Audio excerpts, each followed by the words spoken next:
Tout le monde. Donc, une petite vidéo en freestyle, ça fait longtemps.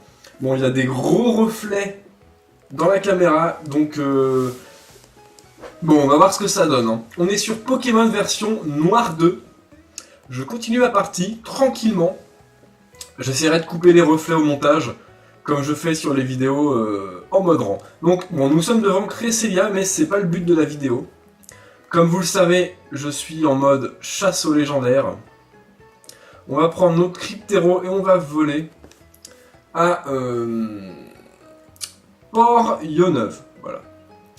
Bon, je sais pas du tout ce que je vais vous dire pendant cette vidéo, c'est vraiment histoire de faire vivre la chaîne et de vous faire partager tout simplement mes ressentis en live, voilà. Donc là, on est à 48 abonnés sur la chaîne et j'en suis très content. Merci à vous de suivre mes vidéos. C'est vraiment très sympa de votre part. Je suis content, j'ai beaucoup de retours positifs sur mes commentaires. Je suis très satisfait. Surtout, n'hésitez pas si vous avez des critiques négatives hein, aussi. Si vous trouvez que quelque chose ne va pas dans mes vidéos, n'hésitez pas à me le dire. Donc, nous allons dans ce bâtiment qui est le Pokémon World Tournament. En abrégé, le PWT, le PWT. Donc, nous allons y aller. Je vais vous montrer pourquoi. Hein. C'est un peu prévu. Voilà. Donc, comme certains le savent, je suis en quête des Pokémon légendaires, des jeux de Pokémon sur DS. Voilà, donc je suis dans l'inventaire. Je vais vous montrer ce que je cherche. Je cherche ça. Des tessons verts. J'en ai 19, il m'en faut 20. J'ai également des tessons jaunes, 19, des tessons bleus, 20, j'en ai moins besoin. Je dois avoir des rouges qui traînent. J'ai des rouges qui traînent, j'en ai 15. Voilà, le but de la vidéo va être de ramasser un tesson vert, le tesson vert qui me manque. Pour ce faire, il faut aller dans le PWT et inscrire ses Pokémon à un tournoi solo, peu importe. C'est un moyen de gagner des tessons. Soit on peut les trouver dans les grottes, au cherche-objet, etc. C'est assez galère. Soit nous participons à des tournois et les tessons en fait sont des lots de consolation pour les perdants. Donc ce qu'on va s'amuser à faire, c'est commencer le tournoi et faire fuite. Tout simplement, juste pour avoir un tesson. Le tesson, la couleur du tesson est aléatoire, donc parfois on récupère des tessons rouges, tessons jaunes, tessons bleus, et enfin tesson vert, le tesson qui nous intéresse. En fait, comme certains le savent déjà, sûrement, les tessons dans Pokémon Noir 2 servent... Pardon, j'avale ma salive. Les tessons dans Pokémon Noir 2 servent donc à apprendre des capacités à certains Pokémon, donc ce qu'on appelle les move tutors, les maîtres des capacités. Voilà, on a un Farfetch'd UV niveau 25, nous avons notre Zeblitz, et nous fuyons, tous tout de suite, voilà, tout simplement. Nous perdons, donc c'est assez répétitif, hein. J'ai dû faire ça une bonne centaine de fois pour avoir les tessons là, 20 de chaque à peu près, bon. Ok. Vous avez perdu le premier combat, n'est-ce pas? Allons, reprenez-vous. Vous n'allez pas abandonner aussi facilement. Veuillez accepter ceci en guise de consolation. Tesson rouge, bon. C'est pas le tesson que je recherche, donc je vais recommencer ça. Donc j'espère qu'on va quand même trouver le tesson vert dans la vidéo. Ce serait ballot. Je vois qu'il me reste environ une demi-heure de batterie, mais la batterie part assez vite. Je pense plutôt qu'il reste 20 minutes. Ce qui est tout de même un live d'une durée assez suffisante, je pense. Pour passer un petit moment tous ensemble, voilà. Alors en ce moment, je suis en train de réfléchir également à des vidéos. Alors je sais pas.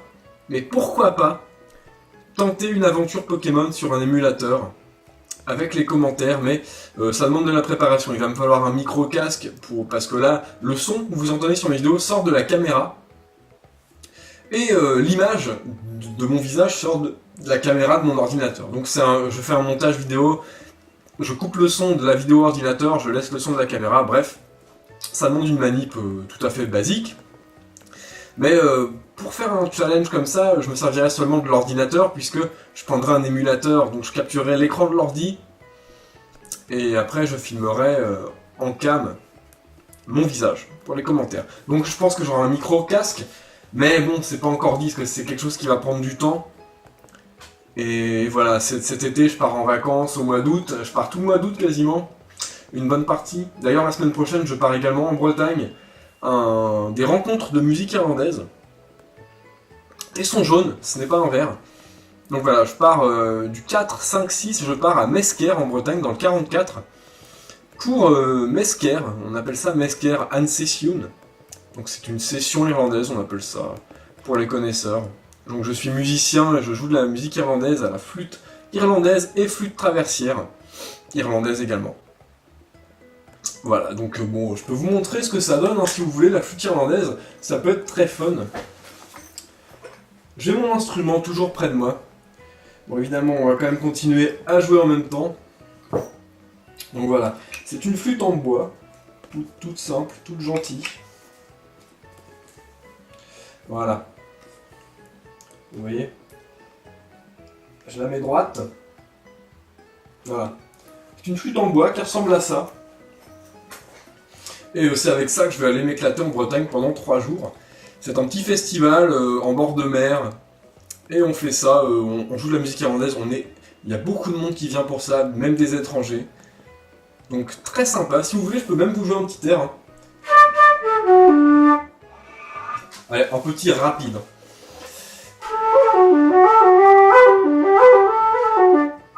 Elle est pas chaude, c'est un son de merde. Allez.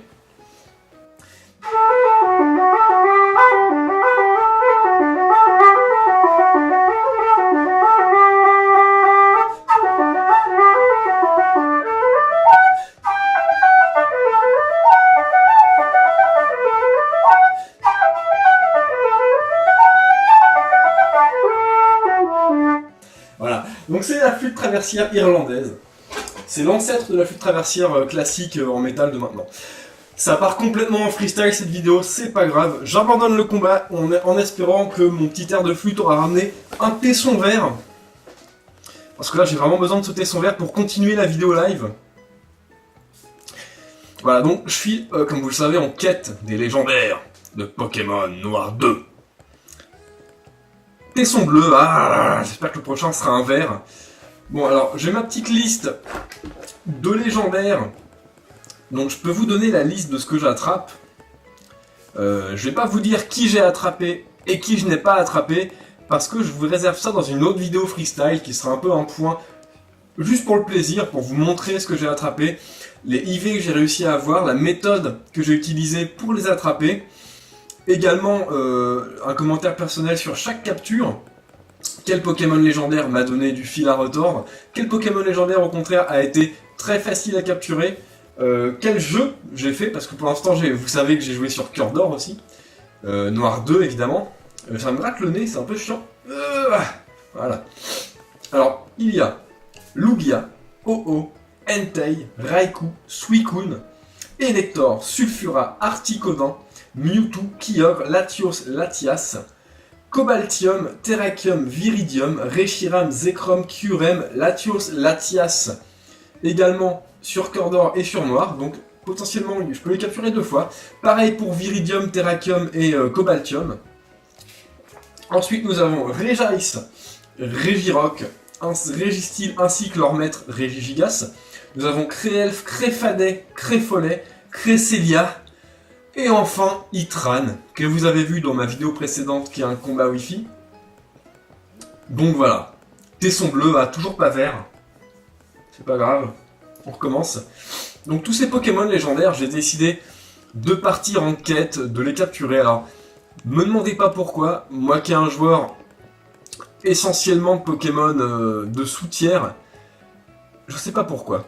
Je suis tombé un peu sous le charme, je voulais vraiment rejouer à Cœur d'Or pour récupérer Lugia et Ho-Oh, qui sont des Pokémon qui ont bercé quand même ma vie de joueur Pokémon, complètement, puisque c'est une des versions avec lesquelles j'ai commencé.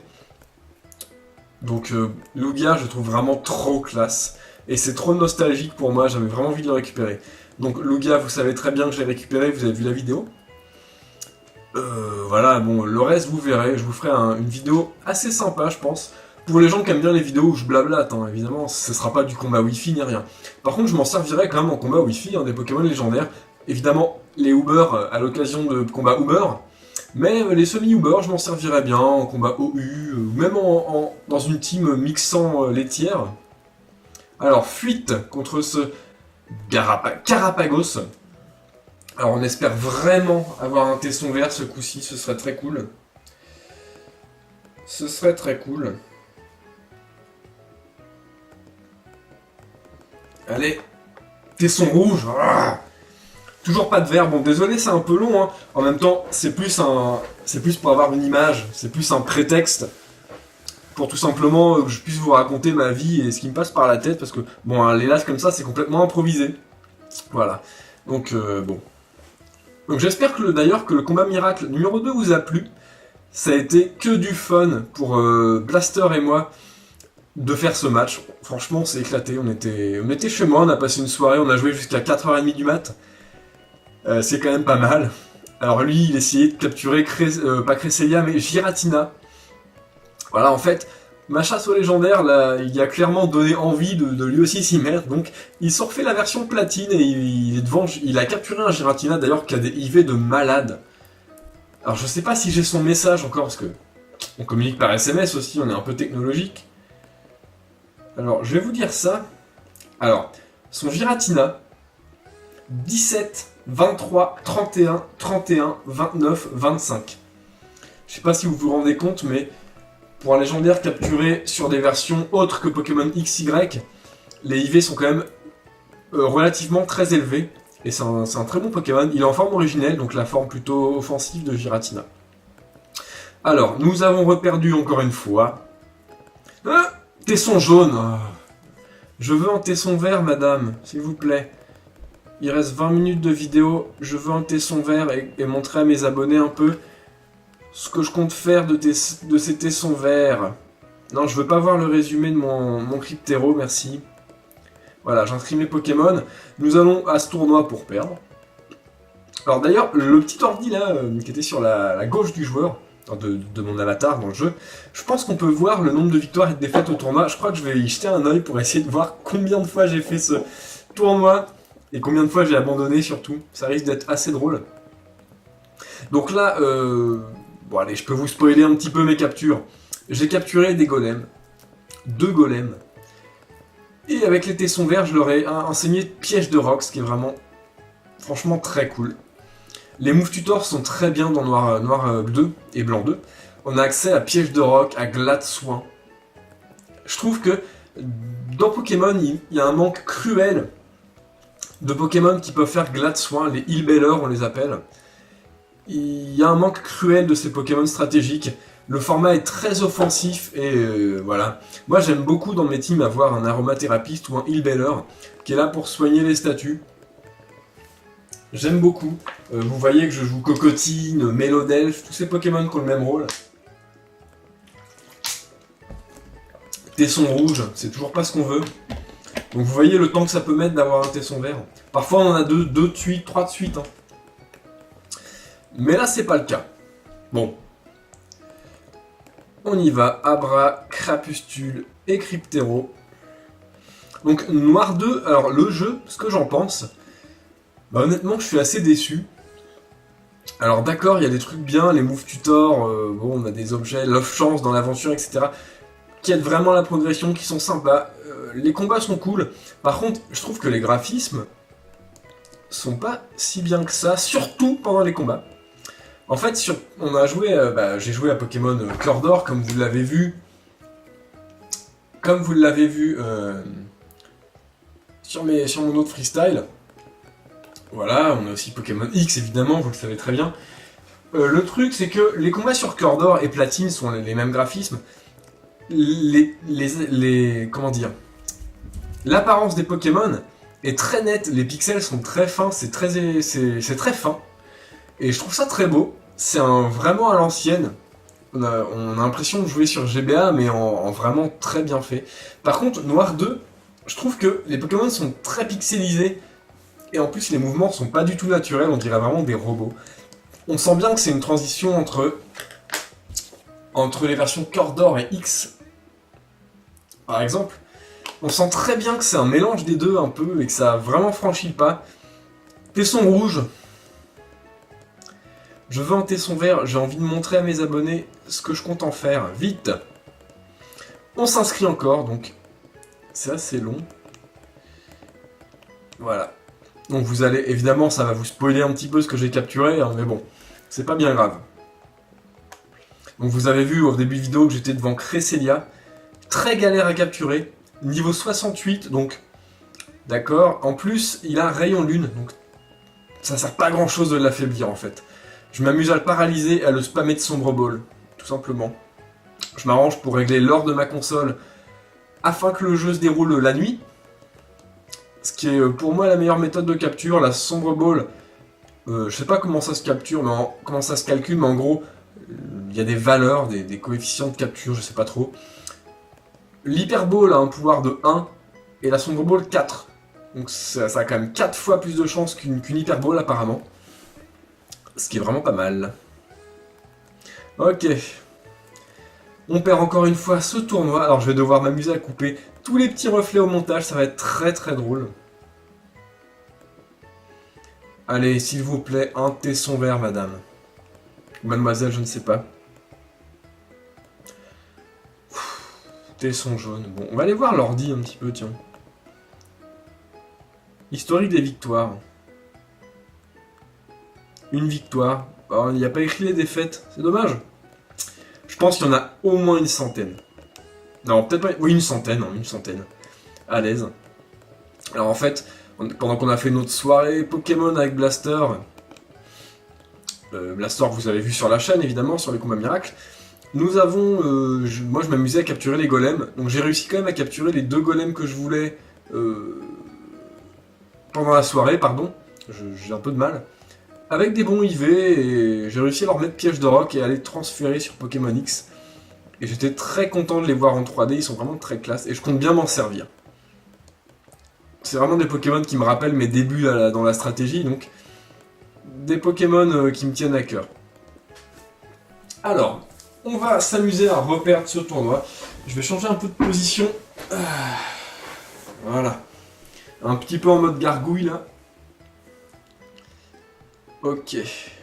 Judo crack, non, Caraclé. Je confonds toujours ces deux-là. Judo crack et Caraclé. Fuite. Oui, je désire abandonner ce tournoi.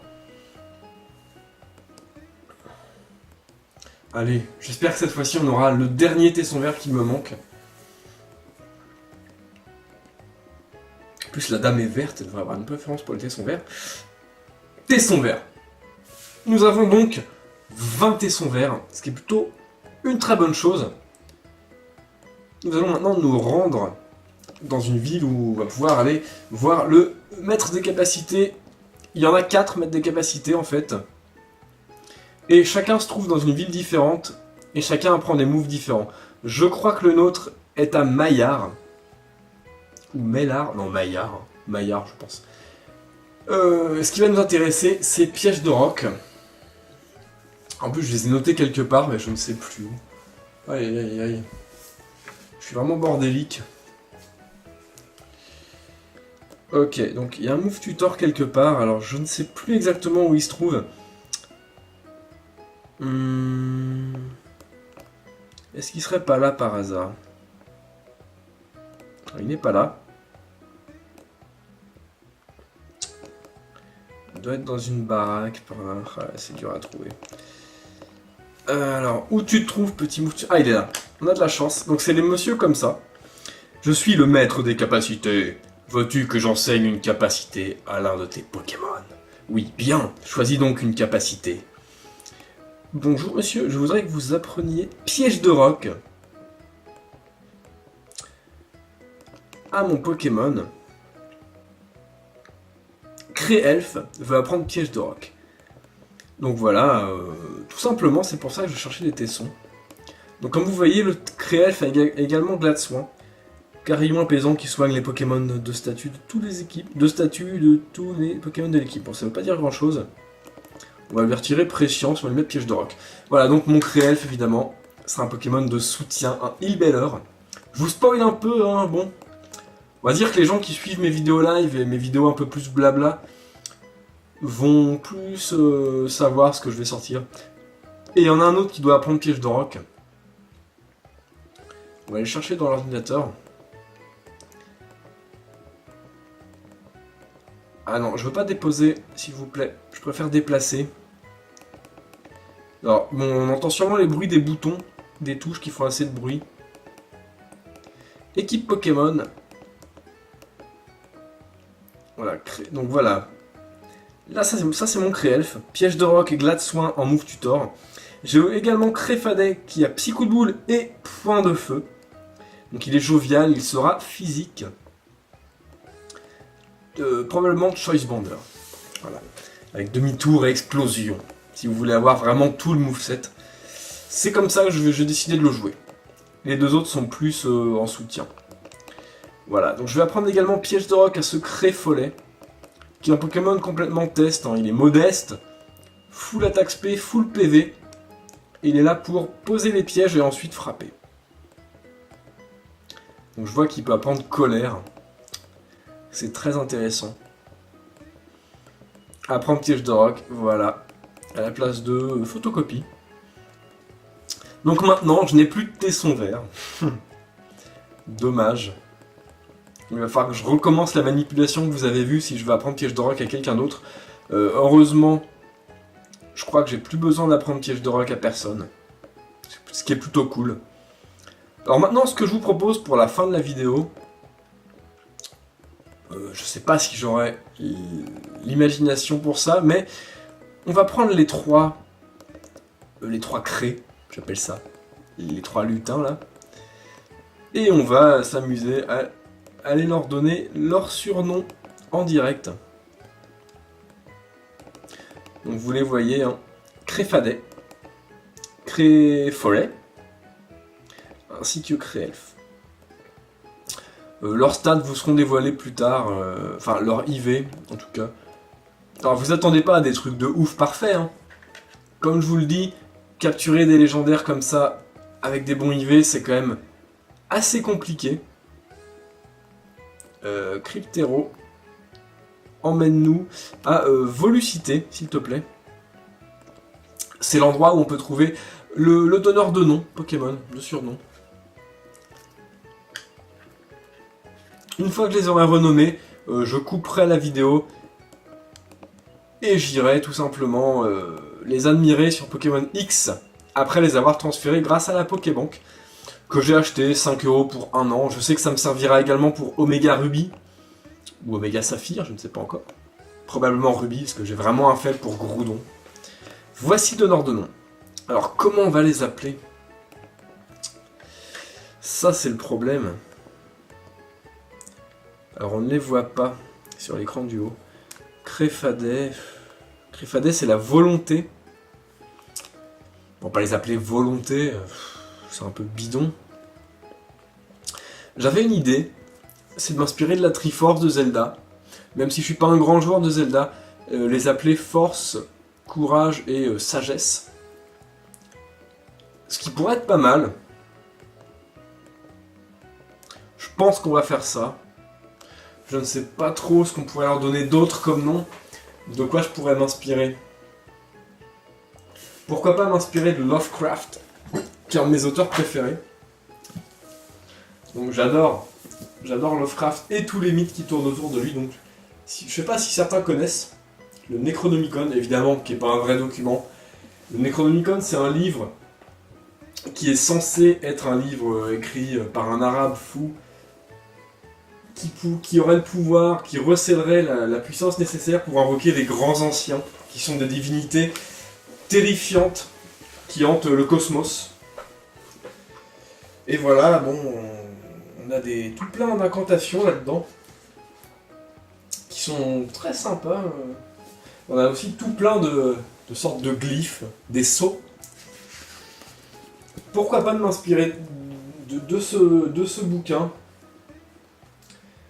Donc j'adore Lovecraft, hein. Oui, on a plusieurs divinités, c'est un peu compliqué en fait, hein.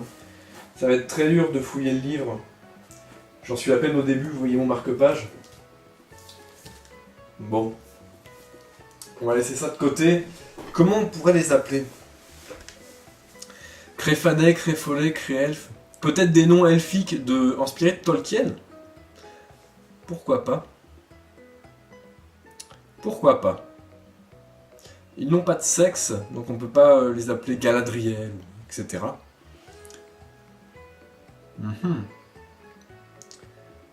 Alors, je vais vous expliquer un peu.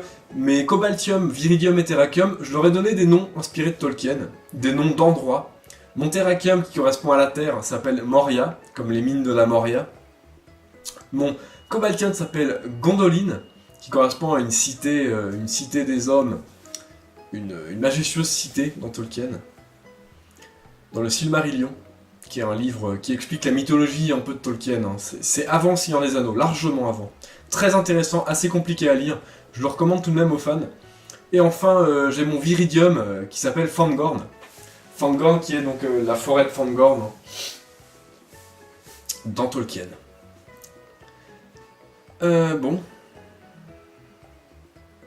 Est-ce qu'on leur donne un nom inspiré de Tolkien? Maintenant, lequel?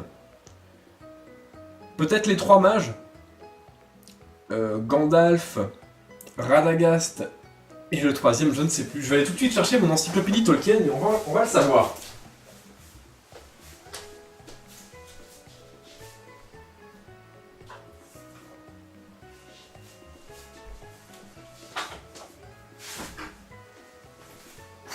Donc voilà. Petite encyclopédie. Je vais regarder très vite. Alors je ne sais pas du tout où chercher. Géographie, sociologie. Non, pas sociologie, histoire naturelle. Personnage. Gandalf. Membre des Istari, ok. Donc on a Gandalf.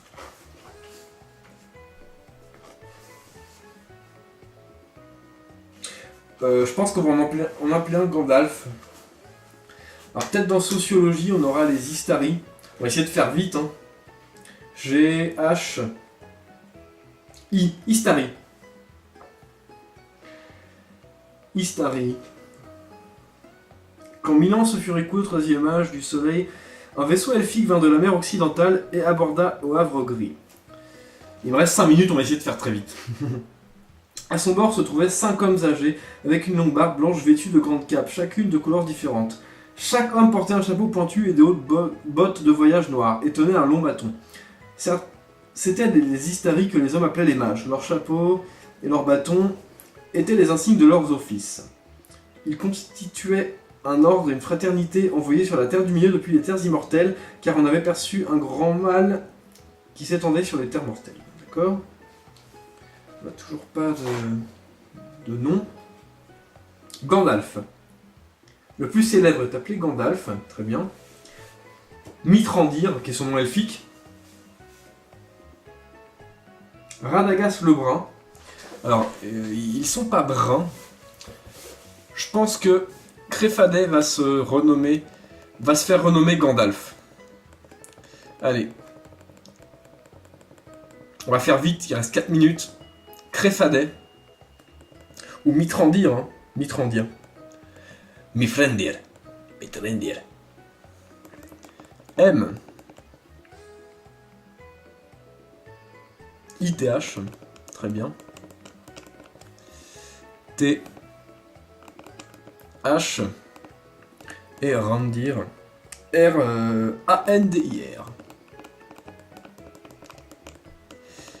Ça doit faire un peu de bruit. Mithrandir. Ça me plaît bien.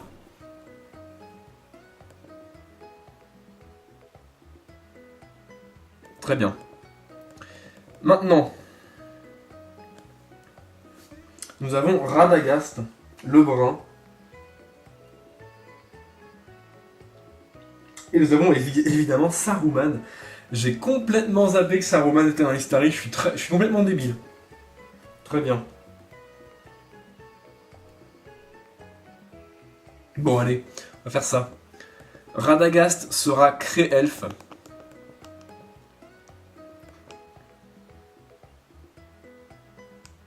Il n'a pas de nom elfique apparemment. Radagast.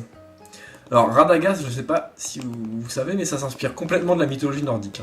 D'ailleurs, tout le Seigneur des Anneaux de Tolkien s'inspire d'un mythe, d'une saga nordique qui s'appelle les Nibelungen.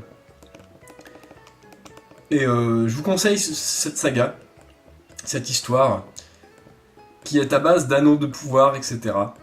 Et ça s'inspire vraiment. Tolkien s'inspire complètement de la mythologie nordique. D'ailleurs, il était professeur de langue nordique. Hein. Un grand personnage Tolkien.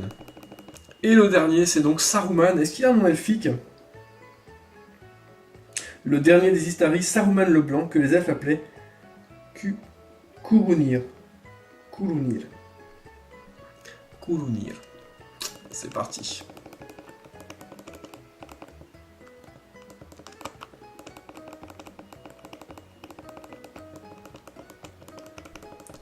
Donc je disais, Tolkien s'inspire complètement de la mythologie nordique. Donc nous avons les 3 noms de nos petits crés, comme je les appelle. Et il reste plus qu'une minute de vidéo, donc je vais couper tout de suite. Ça fait quand même une vidéo de 30 minutes, bon. Alors j'espère que vous aimez les vidéos longues. Tout simplement.